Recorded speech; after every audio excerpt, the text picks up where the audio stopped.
আর্জেন্টিনার বাপ ফিরছে, ব্রাজিল দলে নতুন ভাবে দেখা যাবে নেইমারকে। ব্রাজিলের দুর্দশা যেন কমছেই না, একের পর এক ম্যাচ ড্র করে চলছে সেলেসাওরা। হতাশার সাগরে যেন ডুবে যাচ্ছে ব্রাজিল দিন দিন, যেখানে বিশ্বকাপের ম্যাচে খেলা নিয়ে শঙ্কা জেগেছে তাদের মাঝে।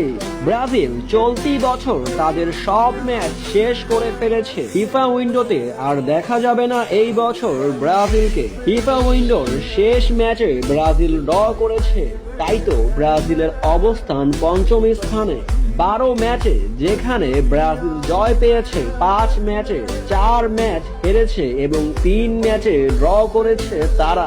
ব্রাজিলের বাকি আছে আরো 6টি ম্যাচ, যেখানে তাদের পয়েন্ট দাঁড়িয়েছে 18। 24 পয়েন্ট হলেই ব্রাজিল যেতে পারবে বিশ্বকাপের আসরে। তবে ব্রাজিল